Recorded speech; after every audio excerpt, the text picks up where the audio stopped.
Yahweh, soberano Pai Celestial, no poder do nome do nosso Senhor Cristo Jesus, nos abençoa e nos guarda, nos ilumina e nos guia por um bom caminho. Aleluia. Aleluia. Amém. Romanos capítulo 11 versos 1 ao 36. Novo Testamento, vida do Pai.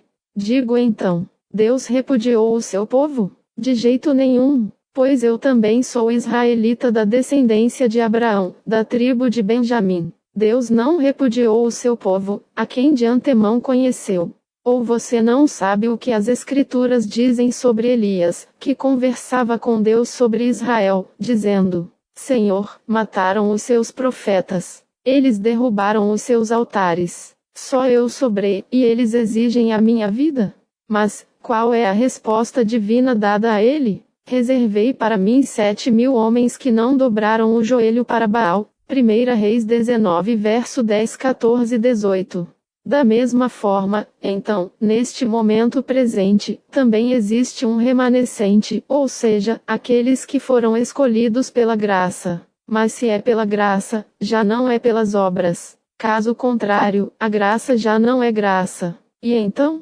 O que Israel busca ansiosamente, ele não obteve. Mas os escolhidos obtiveram, e os demais foram endurecidos. Isto está de acordo com o que está escrito. Deus lhes deu um espírito de sonolência, olhos que não veem e ouvidos que não ouvem, até o dia de hoje. Isaías 29 verso 10 e 13. E Davi diz: que as suas festas religiosas se tornem um laço, uma armadilha e um obstáculo, como uma retribuição para eles.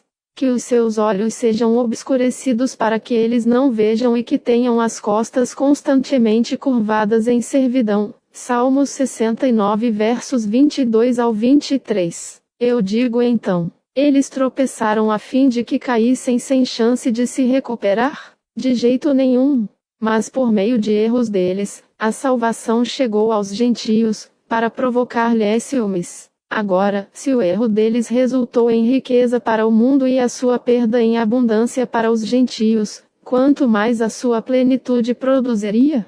Mas eu falo com vocês, que são gentios. Na medida em que sou verdadeiramente um enviado aos gentios, glorifico o meu serviço, se, por algum meio, eu possa provocar o ciúme daqueles que são o meu povo, e, por meio disto, possa salvar alguns deles. Porque, se a sua rejeição resulta na reconciliação do mundo, o que será o recebimento deles, senão vida dentre os mortos? E se o primeiro pedaço da massa oferecida à primícia é sagrada, a massa toda também é, e se a raiz é santa, também os ramos são. Mas, se alguns dos ramos foram quebrados, e você, sendo um ramo de oliveira selvagem, foi enxertado entre eles e tornou-se participante com eles da seiva da raiz da oliveira, não exulte sobre os outros ramos. Mas se você exultar, lembre-se de que não é você quem sustenta a raiz, mas é a raiz que sustenta você. Você pode dizer então, os ramos foram quebrados para que eu pudesse ser enxertado neles. Eles foram quebrados por causa da incredulidade deles, e você permanece pela sua fé. Não seja orgulhoso, mas seja reverente. Porque se Deus não poupou os ramos naturais, pode ser que Ele não vá poupar você também. Veja, então, ambas, a bondade e a severidade de Deus. Por um lado, para aqueles que caíram, Deus mostra severidade, mas, por outro lado, em direção a você, Deus demonstra sua bondade, se você continuar na bondade dele. Caso contrário, você também será cortado. E eles também, se não continuarem em sua incredulidade, serão enxertados. Pois Deus é capaz de enxertá-los novamente. Porque se vocês foram cortados daquela que é, por natureza, uma oliveira selvagem e foram enxertados em uma oliveira boa, contrariando a natureza, quanto mais facilmente serão enxertados esses, que são ramos naturais, em sua própria oliveira? Porque não quero que sejam ignorantes deste mistério, irmãos, para que vocês não se tornem insensatos, ou seja, aconteceu a Israel um endurecimento parcial até que o número completo dos gentios tenha entrado. E depois disto, todo o Israel será salvo, como está escrito. Um libertador virá de Sião e ele removerá as impiedades de Jacó. E esta será a minha aliança com eles quando eu retirar os seus pecados. Isaías 59 versos 20 ao 21 e 27 verso 9.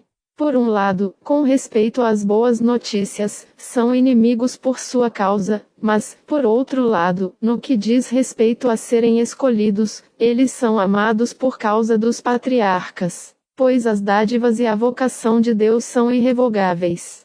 Porque, tal como no passado, vocês resistiram a ser persuadidos por Deus, mas agora tem sido demonstrada a misericórdia, apesar de sua desobediência. Da mesma forma esses também, que agora estão resistindo persuasão, também obterão misericórdia.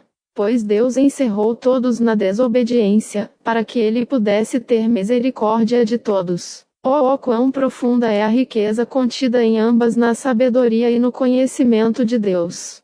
Como são inescrutáveis os seus julgamentos e como os seus caminhos são indetectáveis! Quem compreendeu a mente do Senhor? Ou quem foi o seu conselheiro? Ou quem primeiro deu a ele para que isto lhe seja retribuído novamente? Isaías 40 verso 13 e Jó 41 verso 11. Porque dele, por meio dele e para ele são todas as coisas. A ele seja a glória por toda a eternidade. Amém.